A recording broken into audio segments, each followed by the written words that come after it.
Hello everyone, welcome to NEET chemistry 180।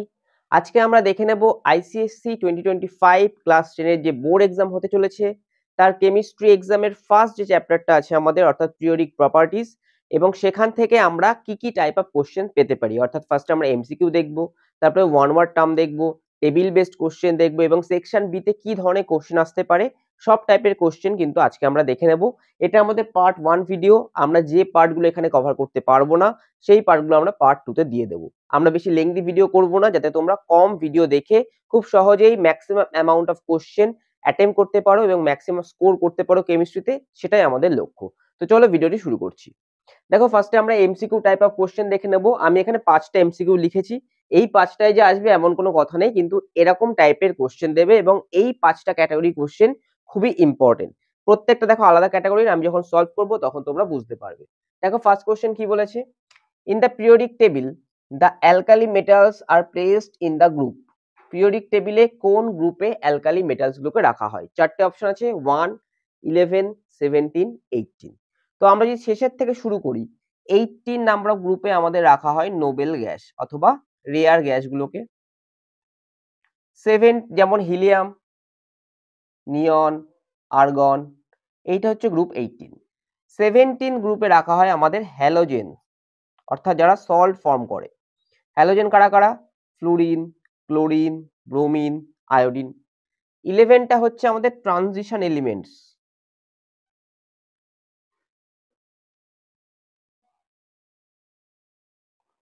R group 1টা হচ্ছে alkali metals, যেমন sodium, potassium, rubidium, এইগুলো। So option A will be the correct answer. Group 1-এ আমাদের রাখা হয় alkali metals. Next, an alkaline earth metal is, চারটে option আছে, প্যালাডিয়াম অর্থাৎ PD, calcium CA, sodium Na, helium He। তো আমরা দেখে নিলাম হিলিয়াম কোথায় আছে, গ্রুপ 18, তাহলে এটা তো নোবেল গ্যাস হবে না। সোডিয়াম কোথায় আছে, গ্রুপ 1, তাহলে এটা কি অ্যালকালি মেটালস হবে না। প্যালাডিয়ামটা ট্রানজিশন এলিমেন্টস, তাহলে এখানে ক্যালসিয়াম হচ্ছে কারেক্ট আনসার, কারণ এটা গ্রুপ 2 এলিমেন্ট এবং গ্রুপ 2 কে আমরা বলি অ্যালকালাইন আর্থ মেটাল। এখানে কারা কারা থাকে? থাকে বেরিলিয়াম, ম্যাগনেসিয়াম, ক্যালসিয়াম, স্ট্রংসিয়াম, বেরিয়াম। এরা প্রত্যেকেই গ্রুপ 2 এলিমেন্ট এবং এদেরকে বলা হয় alkaline earth metal. Next, on moving from left to right across the periodic table, the non-metallic character, অর্থাৎ আমি যখন বাদিক থেকে ডান দিকে যাব পিরিয়ডিক টেবিলের, তখন নন মেটালিক ক্যারেক্টার কি হবে? চারটে অপশন আছে, ডিক্রিজেস অর্থাৎ কমে যায়, রিমেইন সেম একই থাকে, ইনক্রিজেস অর্থাৎ ইনক্রিজ করে, ডিপেন্ডস অন দা পিরিয়ড, পিরিয়ডের উপরে ডিপেন্ড করে। তাহলে আমরা যদি এখানে পিরিয়ড 3 এলিমেন্টগুলো লিখি তাহলে বুঝতে সুবিধা হবে। দেখো পিরিয়ড 3 এলিমেন্টগুলো যদি লিখি, পিরিয়ড 3 তে কারা কারা আছে আমার? Sodium, magnesium, aluminium, silicon, phosphorus, sulphur, chlorine. তাহলে আমরা বাদিক থেকে যখন ডান দিকে যাব, তাহলে এক্ষেত্রে সোডিয়ামটা দেখো মেটাল, ক্লোরিনটা নন মেটাল। এক্ষেত্রে আমরা দেখতে পাচ্ছি নন মেটালিক ক্যারেক্টার কিন্তু বাড়ছে, নন মেটালিক ক্যারেক্টার কিন্তু বাড়ছে। কিন্তু এটা যদি একটু এক্সপ্লেন করতে চাই, দেখো এখানে পিরিয়ড 3 মানে শেল কটা আছে? 3টে আছে। এখানে প্রোটন নাম্বার যদি ক্যালকুলেট করি, অ্যাটমিক নাম্বার 11টা, 12টা, 13, 14, 15, 16, 17। অর্থাৎ যত আমরা বাদিক থেকে ডান দিকে যাচ্ছি তত আমাদের কি হচ্ছে? নিউক্লিয়ার চার্জ বাড়ছে। নিউক্লিয়ার চার্জ যদি ইনক্রিজ হয় তাহলে সেক্ষেত্রে কি হবে? অ্যাট্রাকশন কি হবে? আউটার মোস্ট শেলের প্রতি অ্যাট্রাকশনও বাড়বে। অ্যাট্রাকশন যদি বাড়ে তাহলে নন মেটালিক ক্যারেক্টার কি? ইলেকট্রন অ্যাকসেপ্ট করা। তাহলে নন মেটালিক ক্যারেক্টার কি হবে? বাড়বে, কারণ আউটার মোস্ট শেলের প্রতি অ্যাট্রাকশন বাড়লে সেখানে ইলেকট্রন রাখা সোজা হবে। তাহলে সেক্ষেত্রে কি হবে? নন মেটালিক ক্যারেক্টার ইনক্রিজ করবে। তাহলে নন মেটালিক ক্যারেক্টারের অর্ডার কি হবে? Sodium less than magnesium less than aluminium less than silicon less than phosphorus, sulphur, chlorine. তাহলে অ্যাক্রস দ্য পিরিয়ড গেলে কি হবে? আমার নন মেটালিক ক্যারেক্টার ইনক্রিজেস। তাহলে option C will be the correct answer. Next, an element in period 3 whose electron affinity is 0। দেখো এখানে দুটো জায়গা আছে, একটা পিরিয়ড 3 আছে আর একটা ইলেকট্রন অ্যাফিনিটি 0 আছে। তাহলে ইলেকট্রন অ্যাফিনিটি 0 কাদের হয়? আমরা জানি নোবেল গ্যাস, অর্থাৎ যারা ইলেকট্রন নিতে চায় না। তার কারণ হচ্ছে ওদের কি আছে? ওদের outermost shell completely filled আছে, outermost shell completely filled, তাহলে সেটা যদি থাকে তাহলে ওরা কি আছে, ওরা মোস্ট স্টেবল স্টেটে আছে, তাহলে ওরা আর ইলেকট্রন নিতে চাইবে না, তার জন্য ওদের ইলেকট্রন অ্যাফিনিটি কত হবে, 0 হবে। কিন্তু এখানে বলে দিয়েছে আর একটা কোশ্চেন, সেটা হচ্ছে পিরিয়ড 3। এবার আমরা যদি আসি, আমাদের পিরিয়ড 1 এ কে থাকে, পিরিয়ড 1 এ থাকে হিলিয়াম, হাইড্রোজেন আর হিলিয়াম। পিরিয়ড 2 তে কে থাকে, পিরিয়ড 2 তে থাকবে নিয়ন, আর পিরিয়ড 3 তে থাকবে কে, আর্গন। তাহলে এখানে নিয়ন আর্গন দুটোই আছে, অনেকে ভুল করে কিন্তু নিয়নে আনসার করে দিয়ে আসবে, কারণ কিন্তু এটা ভুল হয়ে যাবে, কারণ এটা পিরিয়ড 3 জানতে চেয়েছে, এটা কিন্তু পিরিয়ড 2, তাহলে এটা পিরিয়ড 2, তার জন্য এটা কিন্তু হবে না। তাহলে আমার কি হবে, এটা পিরিয়ড 3, নোবেল গ্যাস কোনটা, আর্গন, তাহলে option D will be the correct answer. Next, the element with highest ionization potential, কার ionization potential highest, hydrogen, caesium, radon, helium. দেখো বাদিক থেকে যদি ডান দিকে যায়, শেল নাম্বার ফিক্স থাকছে, নিউক্লিয়ার চার্জ বাড়ছে, অ্যাট্রাকশন বাড়ছে, তাহলে আয়নাইজ করতে অর্থাৎ আউটার মোস্ট শেল থেকে ইলেকট্রন বার করতে বেশি এনার্জি দিতে হবে। তাহলে আমরা বলতে পারি এখানে across the period ionisation potential increase করবে। এবার যদি ডাউন দা গ্রুপ আসি, ডাউন দা গ্রুপ হলে কি হবে, শেল নাম্বার বড় হচ্ছে, অর্থাৎ শেলগুলো বড় হয়ে যাচ্ছে, তাহলে আউটার মোস্ট শেলের ডিসটেন্স নিউক্লিয়াস থেকে বেড়ে যাচ্ছে, অ্যাট্রাকশন কমে যাচ্ছে, তাহলে ডাউন দা গ্রুপ কি হবে, আয়নাইজেশন পোটেনশিয়াল ডিক্রিজ হবে।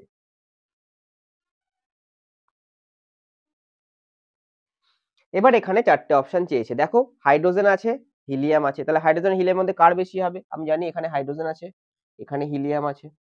আর কি জানতে চেয়েছে, সিজিয়াম, এখানে দেখো সিজিয়াম আছে, এখানে রেডন আছে। তাহলে তাই যদি হয়, বাদিকে সব থেকে বেশি হবে আয়নাইজেশন পোটেনশিয়াল, কারণ এরা কি নোবেল গ্যাস, তাহলে এদের মধ্যে কার বেশি আছে, এদের মধ্যে যে উপরে আছে তার বেশি হবে, কারণ ডাউন দ্য গ্রুপ কমে যায়, তাহলে রেডিয়ামের স্মলার হবে, হিলিয়ামের হায়ার হবে, তাহলে helium will show the highest ionization potential, option D. এইটা কিন্তু পিওয়াইকিউ তে এসছে, লাস্ট দুটো কোশ্চেন প্রিভিয়াস ইয়ারের কোশ্চেন। তো এই টাইপের কোশ্চেন কিন্তু আমাদের আসতে পারে। দেখো এমসিকিউ সলভ শুধু আমরা করিনি, সেখানে কিন্তু একটা কনসেপ্টও আমরা ডিসকাস করেছি। এরপরে আমরা দেখে নেব ওয়ান ওয়ার্ড টার্ম এবং আরো যে যে টাইপের কোশ্চেন আমাদের আসতে পারে। তো এবার আমরা দেখে নেব পিরিয়ডিক প্রপার্টিজ চ্যাপ্টার থেকে ওয়ান ওয়ার্ড টার্ম কেমন আসতে পারে। দেখো আমি 10টা লিখেছি, আমি আবারও বলছি এই 10টায় আসবে এমন কোনো কথা নেই, কিন্তু এই ক্যাটাগরি আসতে পারে।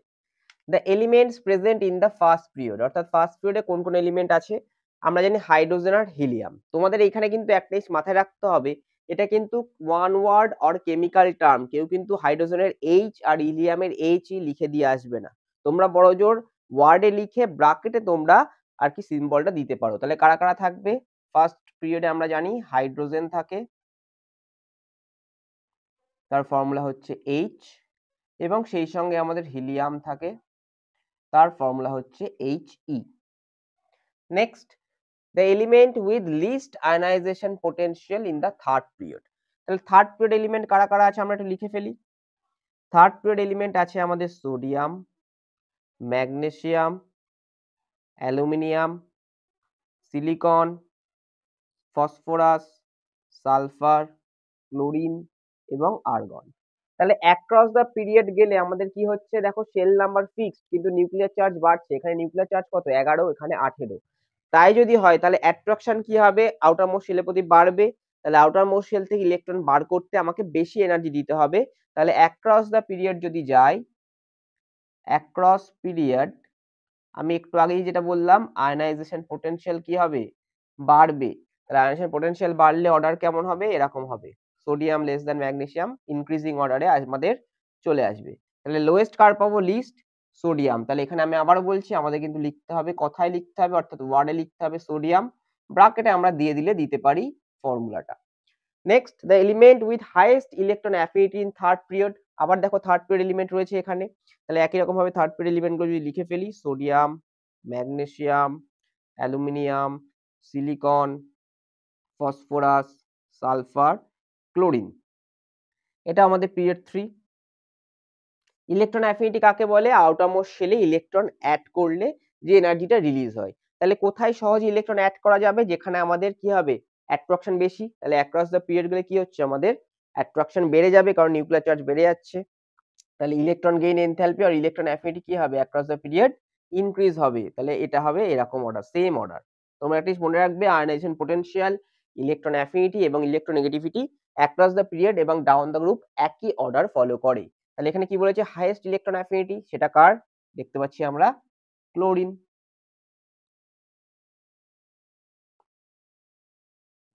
Next elements with 8 electrons in the last sell.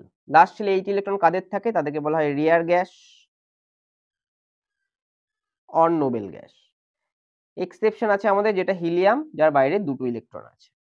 Most active non metal, দেখো নন মেটালিক ক্যারেক্টার কি হয়, বাদিক থেকে ডান দিকে গেলে বাড়ে, তাহলে বাদিক থেকে ডান দিকে যদি বাড়ে উপর থেকে নিচে আসলে ডাউন দ্য রুট কি হবে কমবে, তাহলে একদম বাদিকে কোনায় যে নন মেটালটা আছে সেটা হচ্ছে মোস্ট রিঅ্যাক্টিভ এবং সেটার নাম কি, সেটার নাম হচ্ছে ফ্লুওরিন। কারণ নন মেটালের প্রপার্টি কি ইলেকট্রন গেইন করা, তাহলে ফ্লুরিন সব থেকে বেশি ইলেকট্রন গেইন করতে চাই। An alkaline earth metal present in group 2 and period 3। তাহলে আমরা এখানে একটু ছোট্ট করে পিরিয়ড টেবিলটা করে নিই। তাহলে এটা গ্রুপ 1, এটা গ্রুপ 2, এটা পিরিয়ড 1, পিরিয়ড 2, পিরিয়ড 3। তাহলে পিরিয়ড 1 এ থাকে এখানে হাইড্রোজেন, এখানে কিছু থাকে না। পিরিয়ড 2 তে আমরা যখন চলে আসবো এখানে আসবে লিথিয়াম, এখানে আসবে বেরিলিয়াম, এখানে আসবে সোডিয়াম এবং এখানে আসবে ম্যাগনেসিয়াম। তাহলে গ্রুপ 2 তে পিরিয়ড 3 তে কে বসছে আমাদের, আমাদের বসছে এখানে কিন্তু ম্যাগনেসিয়াম। তাহলে এখানে আনসার হবে ম্যাগনেসিয়াম, ব্র্যাকেটে আমরা দিয়ে দেবো Mg। Next the combining capacity of an element, সেটা আমরা জানি সহজেই ভ্যালেন্সি। একটা জিনিস মাথায় রাখবে, ভ্যালেন্সি কিন্তু কোনো সাইন হয় না, ভ্যালেন্সি ইজ অলওয়েজ পজিটিভ এবং যেটা সাইন হয় সেটা অক্সিডেশন নাম্বার, যেটা তোমরা ক্লাস 11 এ গিয়ে পড়বে। The most metallic element in the third period, এই যে থার্ড এলিমেন্ট গুলো লেখা আছে এদের আয়নাইজেশন পোটেনশিয়াল অর্ডার যদি দেখি আমরা, তাহলে আয়নাইজেশন পোটেনশিয়াল কি হচ্ছে বাদিক থেকে ডান দিকে কি বাড়ছে। তাহলে মেটালের ক্যারেক্টার কি, মেটালের ক্যারেক্টার হচ্ছে টু লুজ ইলেকট্রন, অর্থাৎ যে যত সহজে ইলেকট্রন লুজ করবে সে বেশি মেটালিক। তাহলে যার লিস্ট আয়নাইজেশন পোটেনশিয়াল সেই বেশি মেটালিক। তাহলে এখানে লিস্ট আয়নাইজেশন পোটেনশিয়াল কার, sodium. So sodium is most metallic in third period elements, ব্র্যাকেটে Na। লিকুইড নন মেটাল, মনে রাখবে লিকুইড নন মেটাল একটা পাওয়া যায় সেটা হচ্ছে bromine. A metal which is liquid at room temperature mercury. তাহলে লিকুইড মেটাল হচ্ছে মার্কিউরি আর লিকুইড নন মেটাল হচ্ছে ব্রোমিন। তাহলে এই হচ্ছে আমাদের কিন্তু ওয়ান ওয়ার্ড টার্ম, মোটামুটি এই প্যাটার্নেরই কিন্তু ফলো হবে যদি এই মানে এই চ্যাপ্টার থেকে আমাদের ওয়ান ওয়ার্ড টার্মের কোশ্চেন দেয়। তো এরপরে আমরা পরের একটি ক্যাটাগরি কোশ্চেন আমরা দেখে নেব পিরিয়ডিক প্রপার্টিজ চ্যাপ্টার থেকে। এরপরে আমরা সেকশন বি তে কেমন টাইপের কোশ্চেন দিতে পারে তার একটা ক্যাটাগরি নিয়ে এসেছি। দেখো এই ধরনের কোশ্চেন কিন্তু পিরিয়ডিক টেবিল স্পেশাল ক্যাটাগরির, arrange the following elements as directed, এটা সেকশন বি এর পার্ট। এই ধরনের কোশ্চেন দিলে তোমরা এতে খুব সহজেই করে ফেলতে পারো, সেই জন্য আমি কিছু তোমাদের উপায় বলে দেবো। দেখো কি কি বলেছে, argon helium argon helium and neon increasing order of electron shell. তাহলে আমি যদি পরপর সাজাই, গ্রুপ 18 এ কারা কারা আছে, হিলিয়াম, তারপরে আছে নিয়ন, তারপরে আছে আর্গন। তাহলে এই যে ডাউন দা গ্রুপ যাচ্ছি আমরা, এটা পিরিয়ড 2, তাহলে শেল কত দুটো, এখানে তিনটে, এখানে কটা চারটে। তাহলে shell number equal to period number জানি। তাহলে সব থেকে লোয়ার কার হবে হিলিয়াম, ইনক্রিজিং অর্ডার ছোট থেকে বড় হিলিয়াম, তারপরে আসবে নিয়ন এবং তারপরে আসবে আর্গন। এই হচ্ছে আমাদের সাইন, বড়টার দিকে আমার ঠোঁটটা খোলা থাকবে, তাহলে ইনক্রিজিং অর্ডারের size. Next chlorine, magnesium, phosphorus, sodium increasing order of atomic size. এরা প্রত্যেকেই থার্ড পিরিয়ড এলিমেন্ট। এদের যদি পরপর সাজায় তাহলে সোডিয়াম, তারপরে আছে আমাদের magnesium, aluminium, silicon, phosphorus, sulphur, chlorine. এবার যদি আমরা অ্যাক্রস দ্য পিরিয়ড যাই, তাহলে অ্যাক্রস পিরিয়ড গেলে কি হয়, অ্যাক্রস পিরিয়ড গেলে নিউক্লিয়ার চার্জ ইনক্রিজ হয়। নিউক্লিয়ার চার্জ যদি ইনক্রিজ হয় তাহলে অ্যাট্রাকশন কি হবে, অ্যাট্রাকশন বাড়বে। কিন্তু শেল ফিক্সড কিন্তু অ্যাট্রাকশন বাড়ছে, তাহলে অ্যাটমিক সাইজ কি হবে, অ্যাটমিক সাইজ কমবে। তাহলে এই হচ্ছে অ্যাটমিক সাইজের অর্ডার। কিন্তু এখানে কি বলেছে ইনক্রিজিং অ্যাটমিক সাইজ, কার কার বলেছে, ক্লোরিন, ম্যাগনেসিয়াম, ফসফরাস, সোডিয়াম। তাহলে সব থেকে লোয়েস্ট অ্যাটমিক সাইজ কার হবে এর মধ্যে, সবথেকে ডান দিকে আছে ক্লোরিন, তারপরে কার আসবে, তারপরে দেখো ফসফরাস আছে, তারপরে কে আসবে, তারপরে আসবে ম্যাগনেসিয়াম এবং তারপরে আসবে sodium. Next increasing electron affinity, iodine, chlorine, bromine, fluorine, এরা প্রত্যেকেই গ্রুপ 17। গ্রুপ 17 এ কারা আছে? Fluorine, chlorine, bromine, iodine. Down the group গেলে কি হয়? ডাউন দা গ্রুপ যদি আমি যাই তাহলে ইলেকট্রন অ্যাফিনিটি কমে, ডিক্রিজ হয়। তাহলে ইলেকট্রন অ্যাফিনিটি ডিক্রিজ হয়। তাহলে এক্সপেক্টেড অর্ডার কি ছিল আমাদের? Fluorine, chlorine, bromine, iodine. কিন্তু এখানে একটা এক্সেপশন দেখা যায়, সেটা কি? ক্লোরিনের হায়ার হয়ে যায় দেন ফ্লুরিন। তার কারণ ক্লোরিন হচ্ছে থার্ড পিরিয়ড এলিমেন্ট এবং ফ্লুরিন হচ্ছে সেকেন্ড পিরিয়ড এলিমেন্ট। তাই ফ্লুরিনে এক্সট্রা ইলেকট্রন দিলেও সাইজ যেহেতু ছোট, ইন্টার ইলেকট্রনিক রিপালশন হয়। তাহলে আমাদের অ্যাকচুয়াল অর্ডার হচ্ছে সব থেকে হাইয়েস্ট ক্লোরিন, তারপরে ফ্লুরিন, তারপরে ব্রোমিন, তারপরে আয়োডিন। এটা কার ক্ষেত্রে? ইলেকট্রন গেইন এনথালপি আর ইলেকট্রন অ্যাফিনিটির ক্ষেত্রে। ইনক্রিজিং অর্ডারে বলেছে, তাহলে সব থেকে লোয়েস্ট কে? আয়োডিন। তারপরে কে আসবে? ব্রোমিন। তারপরে কে আসবে? ফ্লুরিন। তারপরে আসবে ক্লোরিন। নাও ডিক্রিজিং ইলেকট্রোনেগেটিভিটি। ইলেকট্রোনেগেটিভিটি কি হয়? ইলেকট্রোনেগেটিভিটিও ডাউন দা গ্রুপ কি হবে? ডিক্রিজ হবে। এটাই হচ্ছে আমাদের অ্যাকচুয়াল অর্ডার, কারণ ইলেকট্রোনেগেটিভিটি কি? বন্ডেড পেয়ার অফ ইলেকট্রনসকে অ্যাট্রাক্ট করা, কিন্তু ইলেকট্রন অ্যাফিনিটিতে হচ্ছে একটা পিওর একটা আলাদা ইলেকট্রন, সেপারেট ইলেকট্রন অ্যাড করা। সুতরাং দুটোর মধ্যে পার্থক্য আছে। তাহলে এখানে আর এক্সেপশন দেখানো যাবে না, এখানে যা ছিল তাই, that is fluorine, chlorine, bromine এবং সবশেষে আসবে আমাদের আয়োডিন। নেক্সট একই এলিমেন্ট বলেছে, বলার পরে বলেছি increasing non metallic character. Down the route কি হবে? নন মেটালিক ক্যারেক্টার কমবে, মেটালিক ক্যারেক্টার বাড়বে। তো সব থেকে নন মেটালিক কে? ফ্লুরিন, তারপরে ক্লোরিন, তারপরে ব্রোমিন, তারপরে আয়োডিন। তাহলে লিস্ট নন মেটালিক আয়োডিন, তারপরে ব্রোমিন, তারপরে ক্লোরিন, তারপরে ফ্লুরিন। এই হচ্ছে অর্ডার।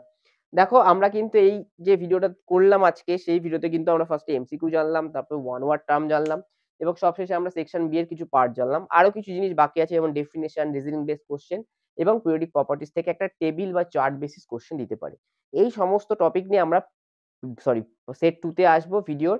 এবং তোমরা যদি ভিডিওটি দেখে হেল্প পাও তাহলে অবশ্যই চ্যানেলটি সাবস্ক্রাইব করে নোটিফিকেশন বেলটি প্রেস করে দাও এবং সেই সঙ্গে ভিডিওটি লাইক করো এবং বন্ধুদের সঙ্গে শেয়ার করো।